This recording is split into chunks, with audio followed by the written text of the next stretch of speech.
Olá, está começando agora mais um programa em discussão especial aqui na sua rede Alesp. Hoje para falar de um crime que infelizmente ainda é muito comum na sociedade, a violência contra a mulher. Preste a sua atenção neste dado. No Brasil, uma mulher é agredida por um homem a cada 4 minutos. Sem falar nos casos de feminicídios, que crescem no estado de São Paulo, cresceram, melhor dizendo, no estado de São Paulo, no primeiro semestre deste ano. Uma frente parlamentar instaurada pelo deputado Márcio Nakashima, do PDT, está discutindo políticas públicas de enfrentamento à violência contra a mulher aqui na Assembleia Paulista. Bom, para esse bate-papo, eu estou recebendo aqui no estúdio a subprocuradora-geral do Ministério Público de São Paulo, doutora Lídia Passos, e também estou recebendo a advogada doutora Rafaela Reis. Primeiramente, eu agradeço a presença de vocês para esse bate-papo de um tema que é extremamente importante, porque, como eu acabei de falar, infelizmente, a violência contra a mulher ainda é um cenário muito comum na sociedade, não só no estado de São Paulo, mas na sociedade brasileira e até no mundo mesmo, né? Por que é que esses casos ainda são tão comuns? Deixa eu começar com você, doutora Lídia. Seja bem-vinda. Muito obrigada, é um prazer estar aqui com vocês dois. Prazer. Por que é que esses casos ainda são tão comuns de violência contra a mulher? Nenhuma situação do mundo se consolida ou existe porque é um direito. Nós, advogados, sabemos disso, isso é uma ilusão, não é? As situações ocorrem porque o caldo cultural ainda é propício. Mesmo com todo o avanço dos diálogos, da conscientização, da sensibilização das pessoas, dos jovens, o nosso caldo de cultura ainda, vamos dizer assim, ainda dá acolhimento para situações de violência, especialmente as violências que se manifestam contra todas as minorias. Não é? As mulheres são vítimas privilegiadas, os negros são vítimas privilegiadas, as crianças, os idosos. Não é? Então, infelizmente, aqueles segmentos da população que são mais vulneráveis são aqueles que ficam expostos com mais crueza, não é? A situações de violência. A violência contra a mulher, ela se sobressai imensamente, porque, na verdade, ela também acontece muitas vezes, apesar de acontecer na rua, acontecer no trabalho, acontecer na escola, na igreja, mas ela acontece basicamente no escondidinho dos lares. Dentro de casa, que é o mais grave, né? A maior parte dos agressores é justamente ex-companheiros ou companheiros, né? Então, essa é uma condição que colabora demais para a escala que esse tipo de violência assume na sociedade. A senhora não concorda, doutora? Concordo e corroboro em todos os sentidos. A violência contra a mulher, ela não começa no noticiário, ela não começa com as agressões físicas graves que deixam hematomas.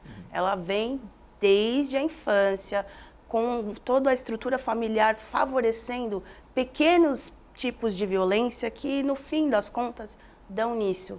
A gente tem todo um caldo cultural que educa as crianças para violentar e para serem passivas ao serem agredidas, ao sofrerem a violência. Na verdade, essa violência lá no noticiário, como a senhora acabou de... Pode chamar de você, né? Pode, como você acabou de falar, na verdade, isso aí já está na ponta do problema, né? Como você está falando, é bem antes, começa bem antes. E como é que a gente consegue identificar os primeiros sinais da violência, que aquela mulher está prestes ou está passando já de fato pela violência? Porque tem isso também, né?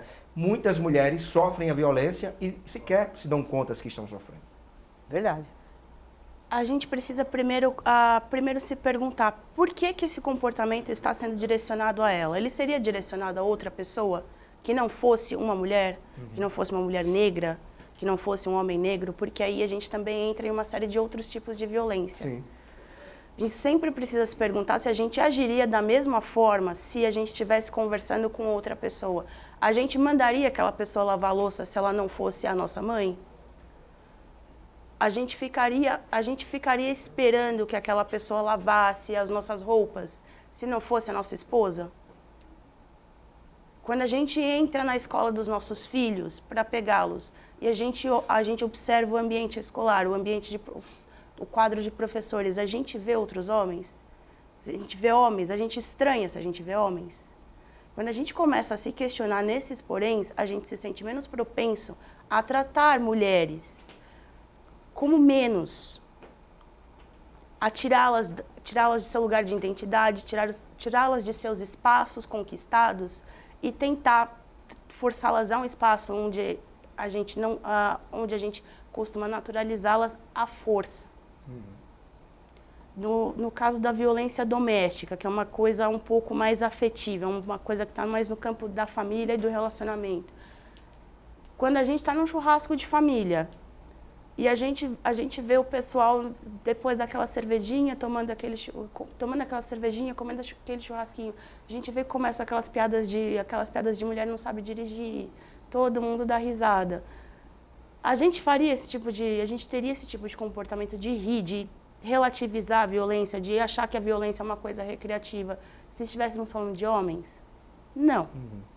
Quando um homem no trânsito ouve que ele não sabe dirigir, a primeira coisa que ele faz é ficar indignado. Porque quando ele diz que uma mulher não sabe dirigir, ele dá risada.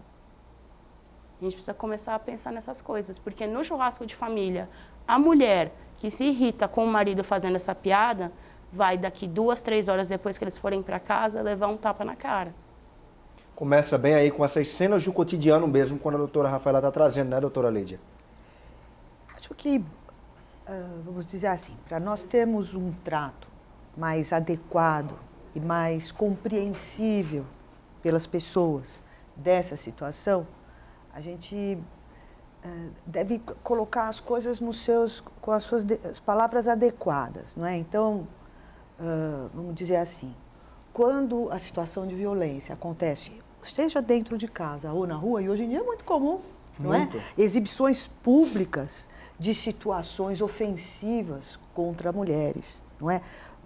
Esses dias, hoje, em todos os jornais, o caso dramático de uma criança morta num parque público por uma outra criança. De 12 anos, né? De 12 anos, ao que tudo indica, mas enfim, a criança que foi encontrada morta era uma criança de 9 anos. A situação ainda está sob investigação, mas, enfim, tudo indica ser também uma situação de violência de gênero, porque os primeiros indícios é de que a criança que está sendo investigada é uma criança que apresentava já um histórico de comportamento violento, mas não contra meninos, só contra meninas, não é? Então, é importante a gente ter clareza de que essas relações que implicam a violência, elas não são situações pessoais, normais, não estão exatamente no campo afetivo. Sim. Elas estão no campo da luta pelo poder, de disputa de poder, não é? As pessoas que cometem esse tipo de violência, elas estão longe do terreno do carinho, das relações familiares, elas estão disputando poder. São pessoas que têm, enfim, problemas em relação a esse aspecto da formação da personalidade. E aí a gente não está falando necessariamente da violência do tapa na cara ou do feminicídio, que é quando a mulher é morta pela única condição de gênero, né, pelo fato dela ser mulher, mas são pequenos sinais, como a doutora Rafaela estava falando, dessa questão do churrasco, desse tipo de brincadeira, desse tipo de piadinha. Aí eu pergunto para vocês, como a mulher consegue identificar que ela está entrando ou já está imersa num cenário de violência por questão de gênero? Quando a mulher no seu espaço de trabalho, em público, em suas relações familiares, seja com pais, com irmãos, com namorados, sente que precisa policiar demais as suas palavras para que ela não seja agredida fisicamente ou psicologicamente, ela está no espaço de violência. Já é um tipo de violência. É um espaço de violência, a gente não tem como discutir. A gente está muito, no caso, vamos comentar uma situação um pouco mais prática. A gente tem um ambiente familiar um pouco conflituoso, Sim. Onde a gente tem uma irmã e um irmão mais velho que sempre que questionado a respeito de contribuições com o orçamento da casa, grita, xinga, bate na mesa, ele não tem obrigação de fazer isso. E toda vez que essa irmã e os pais dela sentem que devem ficar calados para que ele não direcione essa raiva para eles, essas pessoas estão em situação de violência. A gente precisa lembrar que, como a doutora disse, a violência é uma manifestação de poder absoluto. Você é violento com outras pessoas porque você quer que elas saibam quem é que detém o poder naquela relação. Pode ser uma relação de trabalho, uma relação entre o chefe e o subordinado. Pode ser uma relação de família, pode ser uma relação entre pessoas no metrô. A gente vê isso muito no metrô. 6 horas da tarde, estação da Sé. Você não quer sair do seu lugar, você não quer ser empurrado. O que acontece com você? Você é empurrado. Você acabou de sofrer uma violência porque alguém queria afirmar poder sobre você. Eu vou entrar, independentemente do que você queira ou não queira. A gente precisa identificar essas pequenas situações no cotidiano. Se você precisa se calar demais, se você tem medo de se expressar, se sente constrangida de qualquer forma, mais do que o outro, você está numa situação de violência. Muita gente acha que isso é bobagem. Nas redes sociais a gente vê muito isso. Os comentários acabam sendo extremamente agressivos uns com os outros e hostis. Com as mulheres isso é maior. E elas se sentem muito mais amedrontadas de comentar em qualquer situação, porque elas sabem que elas vão ouvir você precisa estudar demais. Você precisa estudar mais. Você precisa se colocar no seu lugar. Quem é você? Para a mulher isso é muito mais comum do que para o homem. Para o homem ainda há algum respeito.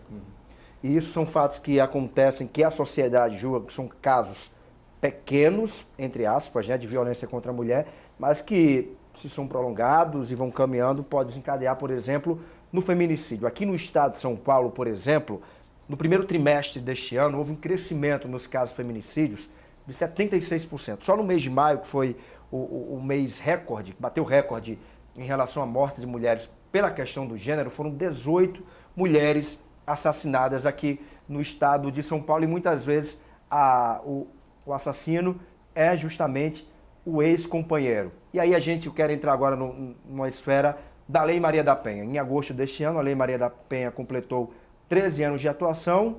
Eu queria que vocês discorressem um pouquinho sobre essa lei, né, que é uma lei federal, que vale para todo o país, mas, no entanto, a gente tem aí nos últimos 3 anos 12 mil mulheres que foram assassinadas, 900 mil mulheres que entraram com pedido de medida protetiva contra companheiros ou ex-companheiros. Na verdade, melhor falando, contra ex-companheiros na maior parte dos casos. A Lei Maria da Penha, ela cumpre o seu papel, ela é falha, ela deixa brecha. Queria ouvir a opinião de vocês duas sobre isso. Eu acho que o Brasil é, sobretudo, um país campeão de desigualdades, não é?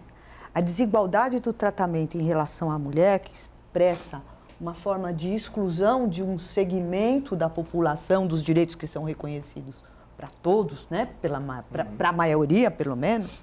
Então, essa condição de exclusão que atinge a mulher ou de todas as outras formas de desigualdade só podem ser superadas, primeiro, historicamente, numa sociedade. Não é uma coisa que acontece no espaço de 10 anos. Né?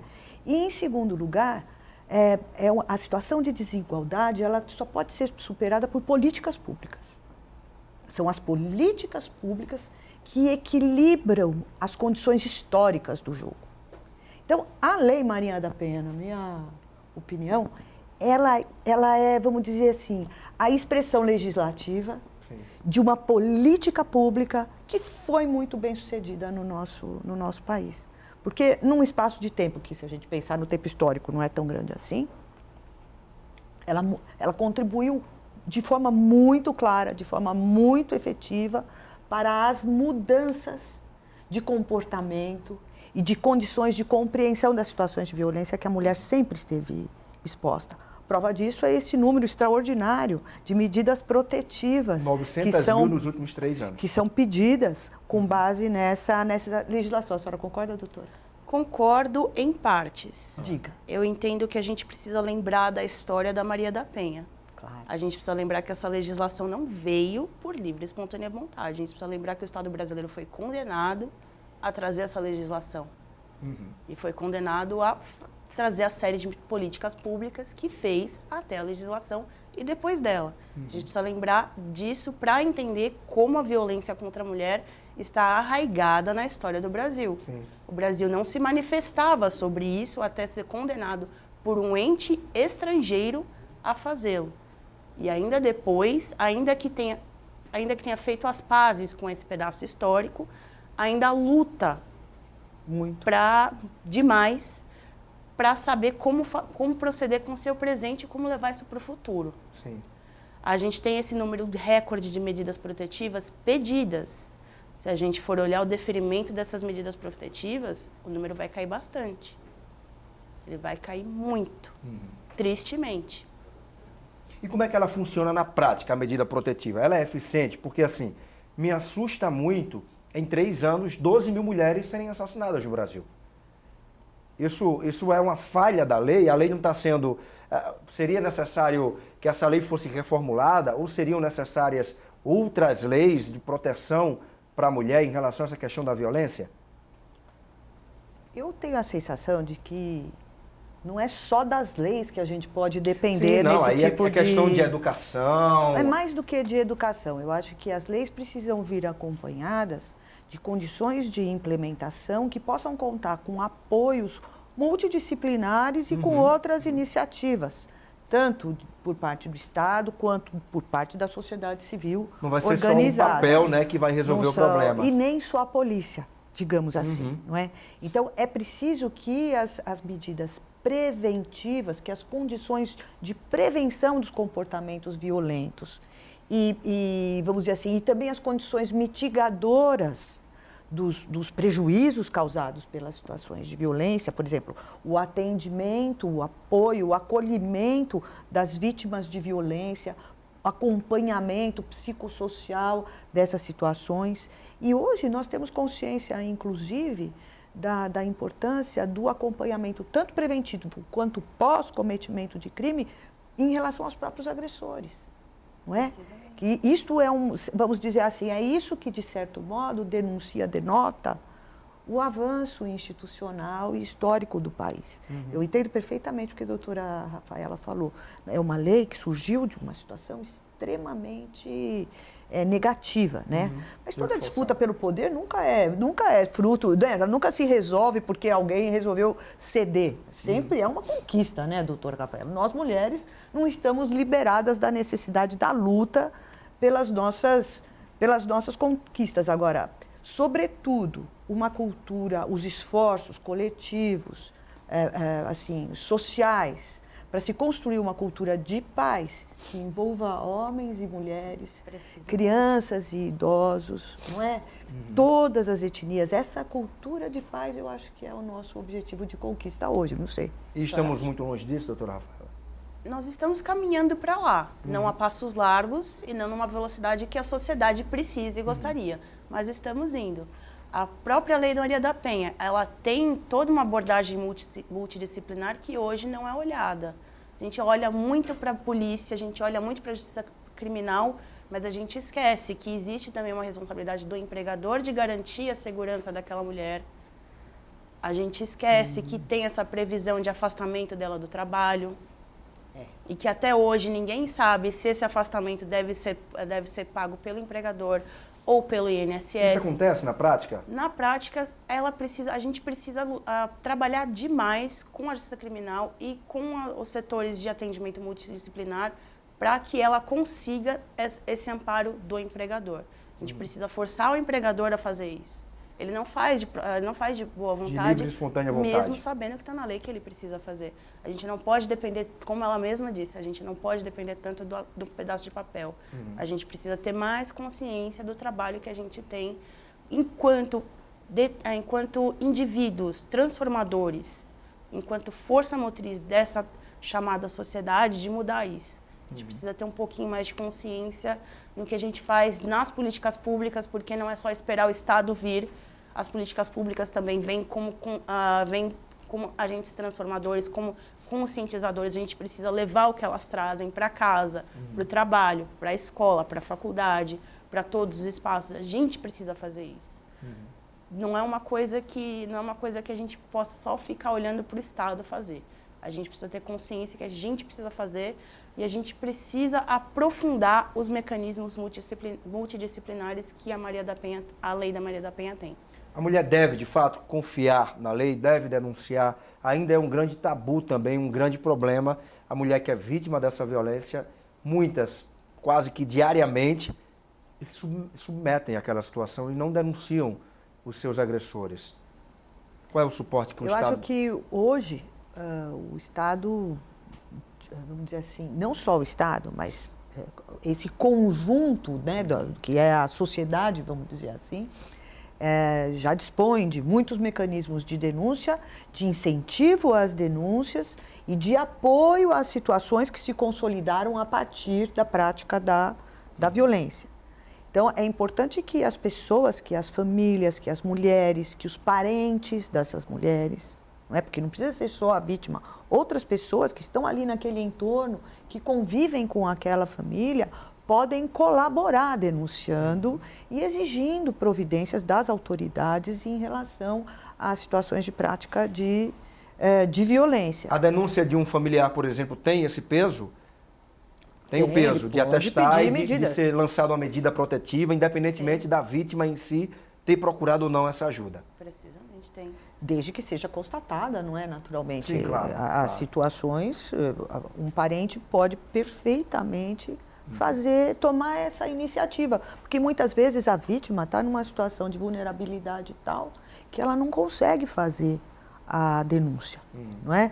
Muitas vezes a situação de violência é percebida não tanto pela vítima, em relação à observação da vítima diretamente, mas em função de pessoas que convivem com as crianças, que são filhas dessa mulher, por exemplo, na escola, no pronto-socorro, num atendimento que se tenha, etc. Então é importante que os agentes de saúde, que os agentes de assistência social, que professores, que os pastores das igrejas, que os vizinhos, que enfim... É uma luta social, né, da sociedade. Se coloque em uma alerta. coisa coletiva de todos nós, pessoas e instituições. Todo mundo precisa estar atento a isso.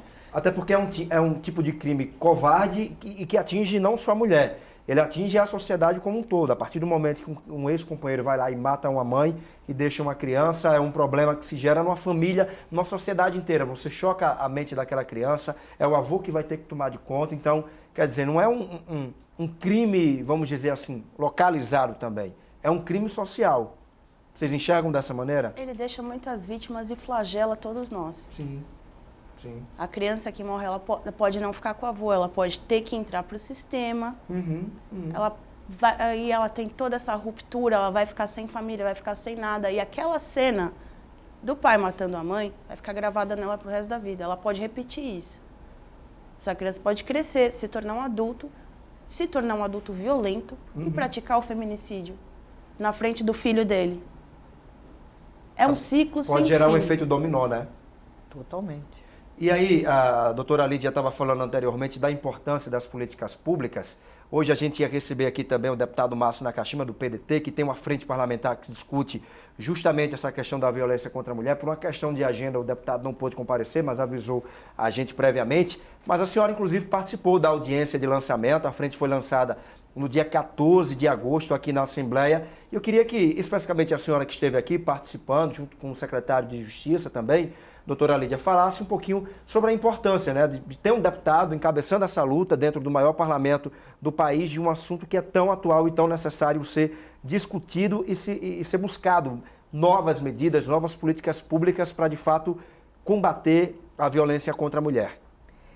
O deputado Márcio protagonizou um movimento muito bem recebido, muito prestigiado na Assembleia. Eu estava aqui, vi a situação de grande prestígio que isso, enfim, despertou para a Alesp. Agora, eu não consigo deixar de pensar que é preciso mais mulheres no parlamento, não é? Sim. Não dá para a gente deixar isto passar batido, não é?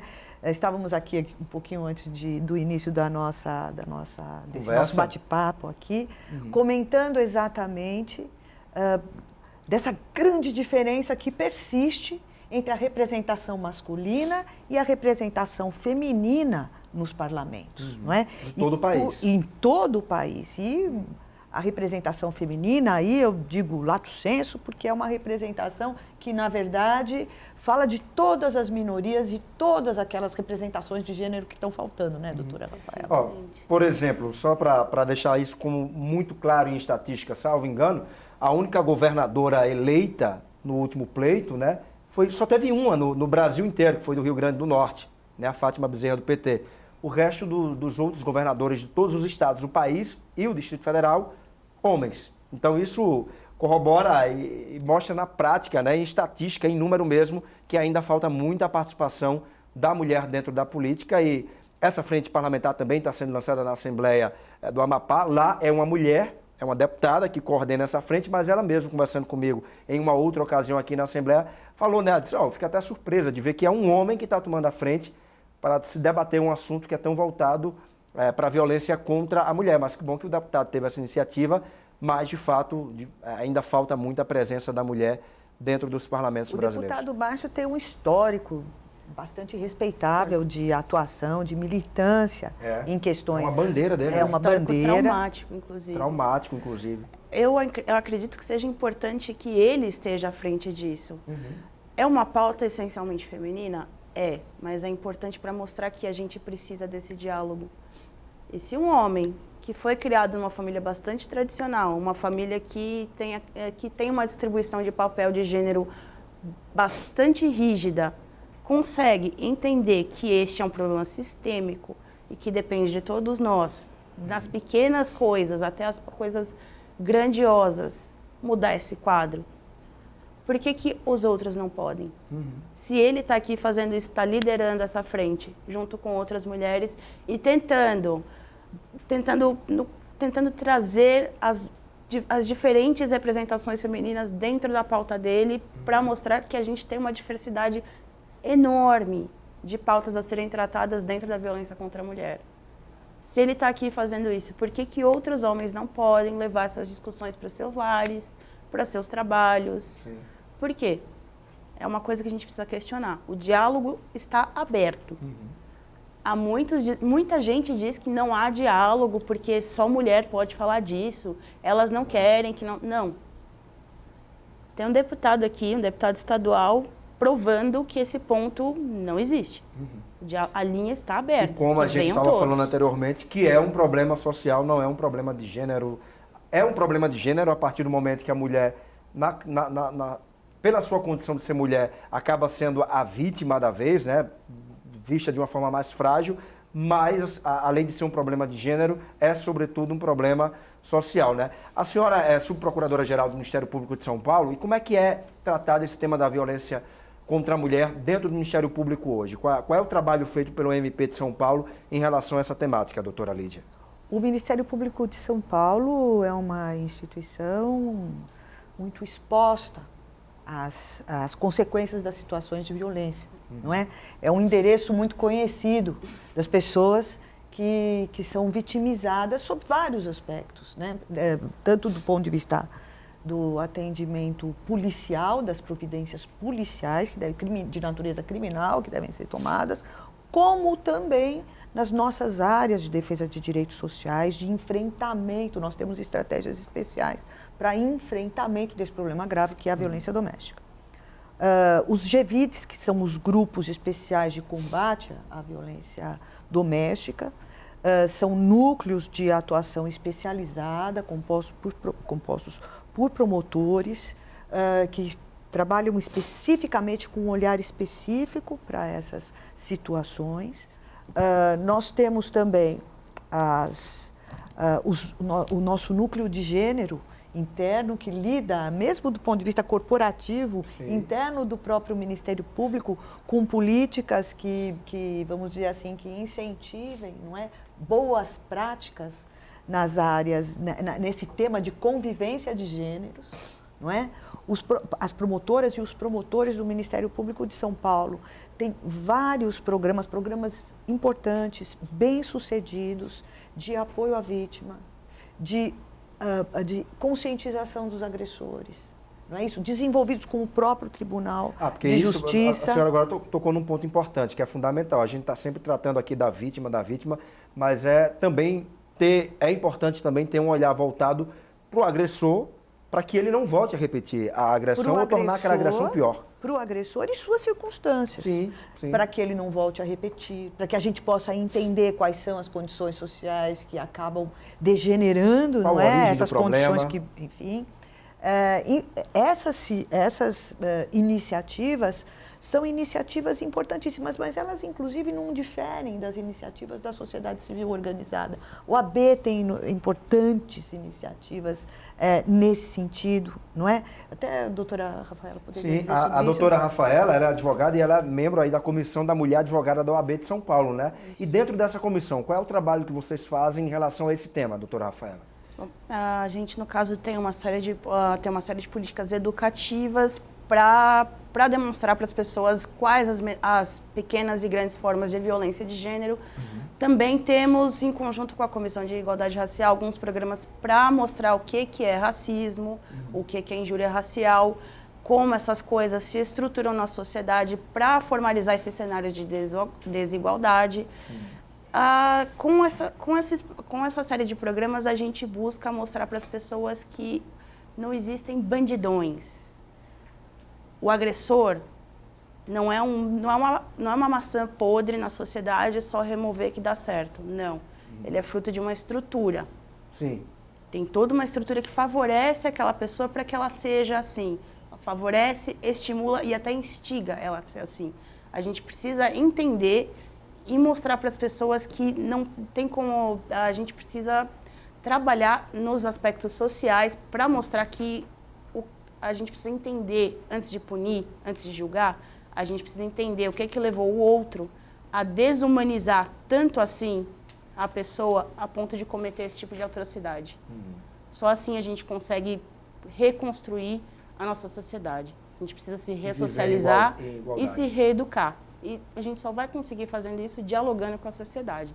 Isso a Comissão da Mulher Advogada tem feito à exaustão. A gente, no caso, a seccional está em contato com as subseções para abrir programas para advocacia, que ainda é um meio extremamente tradicional.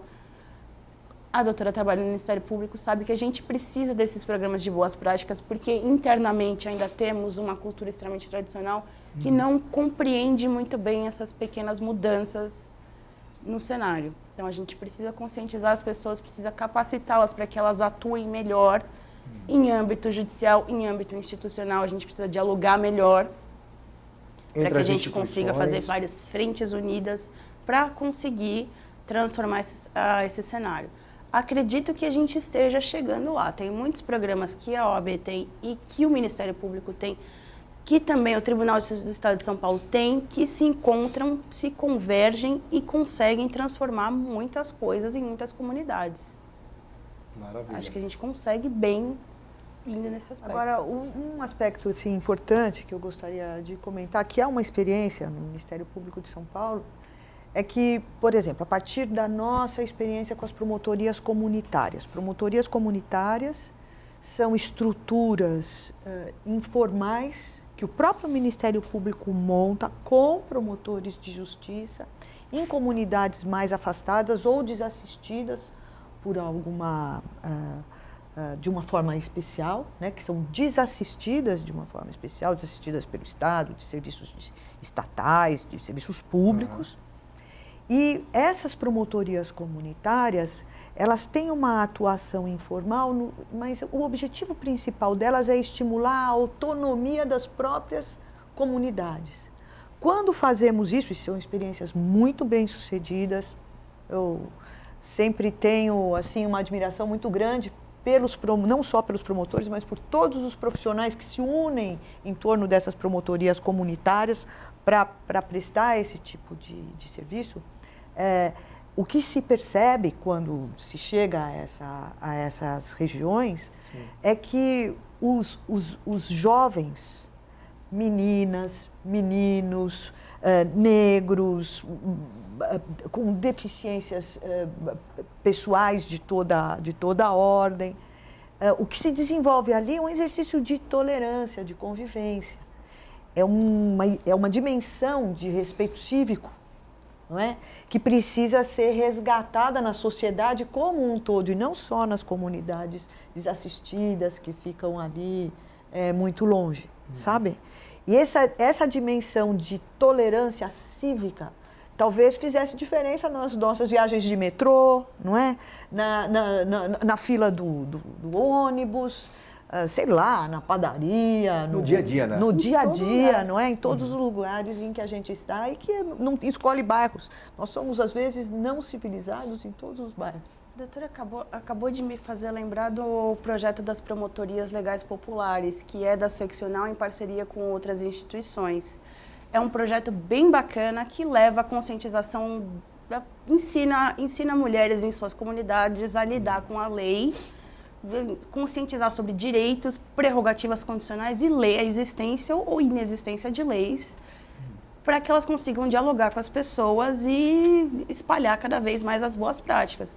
Esse é um projeto que tem dado certo, principalmente numa temática que está em voga agora. Essas promotoras legais populares formadas já na Zona Leste e na Zona Sul começaram toda uma campanha de fiscalização dos candidatos aos conselhos tutelares. A gente vai ter eleição agora. Agora, é. É no próximo fim de semana, acho. Não sei se é dia 6 de outubro ou 24 de novembro. Eu não sei o que aconteceu com a eleição da capital, mas geral é 6 de outubro, domingo agora. Elas fizeram um trabalho de fiscalização que foi tão grande que acabou saindo no G1, se não me engano, ontem ou anteontem, uma matéria sobre a quantidade de religiosos tentando entrar nos conselhos tutelares para, no caso, coibir o que eles chamam de ideologia de gênero. O que nada mais seria do que a participação da mulher na sociedade e também o combate da homofobia infantil, do racismo contra crianças, que é um negócio bastante denso. Exatamente. Olha, nosso programa está chegando ao final, mas antes eu quero deixar esse dado que eu falei no início do programa. A cada 4 minutos no Brasil, uma mulher é agredida por um homem. No ano passado foram 145 mil casos de violência. E aí são vários tipos, físico, sexual, psicológico, são várias vertentes de violência, enfim. Foram 145 mil casos em um ano, é muita coisa. E eu queria, a doutora Lídia e a doutora Rafaela, que vocês deixassem agora uma mensagem direcionada especialmente para o público feminino que nos acompanha, mas também direcionada para o público de uma forma em geral, diante desses dados, do que a gente pode fazer para mudar essa realidade que a gente está caminhando, acredito, a passos largos, como disse a doutora Rafaela anteriormente, e que precisa caminhar mesmo para mudar essa realidade. Bem, eu acho que se eu tivesse que deixar uma mensagem, eu gostaria de dizer a todas as mulheres e homens que eventualmente estejam aqui nos ouvindo, que procurem participar de alguma maneira de iniciativas que busquem superar quaisquer condições de desigualdade. Eu acho que esse é o recado mais importante. Agora, se eu puder dar um ponto além, eu acho que todo mundo deveria brigar por uma qualificação e por um aumento, né, por uma equalização também, né, por uma equidade de representação de gênero nos parlamentos. Inclusive, existe um projeto de lei, né, para isso? O Ministério Público, juntamente com 20 ou mais entidades de incidência nacional da sociedade civil, das universidades, enfim, tem capitaneado um processo de criação coletiva de um projeto de lei que foi agora concluído e apresentado à subscrição pública, não é? Esse lançamento aconteceu agora em agosto, ali no Ministério, agora em setembro, na sede aqui do Ministério Público Estadual. É um projeto de lei cujo objetivo é garantir representação de 50% de cadeiras ocupadas pelas mulheres em todos os parlamentos e pelo menos 25% de mulheres negras. Porque se há um segmento que está no final da fila de vulnerabilidade, é o das mulheres negras, não é? Então, eu aproveito esse momento para conclamar as pessoas a se informarem sobre isso e a subscreverem o nosso projeto. Maravilha. Se eu tivesse que deixar uma mensagem para as pessoas, essa mensagem seria de que, como se diz no dialeto popular, o pulo do gato está nos detalhes. Sim. Vamos aprender, vamos buscar integrar mais conselhos, buscar mais informações sobre quaisquer organizações nos bairros, sim. Mas vamos prestar atenção no que está acontecendo em casa. Vamos ouvir com mais atenção o que as pessoas dizem sobre o gênero, sobre a etnia, sobre a aparência física. Vamos pensar um pouquinho mais no que a gente está provocando nos outros e vamos tentar parar isso. É aqui que começa o problema. Quando a gente não presta atenção no que está sendo dito ao redor, quando a gente deixa passar essas pequenas violências. Atacar bem a raiz, né? Vamos atacar isso. A gente começa a se policiar, a gente começa a criar essa cultura de não fazer certas coisas, a gente automaticamente institui pequenas, mas excelentes práticas de convívio. Vamos pregar a gentileza, vamos pregar menos violência, vamos fazer menos isso. Em outras palavras, vamos ser mais iguais, né, doutora Rafaela? Vamos. Muito obrigado, doutora Rafaela Reis, que é advogada, que é também membro do conselho, da Comissão da Mulher, advogada da OAB de São Paulo, e doutora Lídia Passos, que é subprocuradora-geral do Ministério Público do Estado de São Paulo também. Obrigado pela participação de vocês no nosso programa, tá? Muito obrigada, prazer. Eu que agradeço. O programa em discussão especial de hoje vai ficando por aqui. Lembrando que você pode rever o nosso programa a qualquer momento no nosso canal no YouTube. Até a próxima.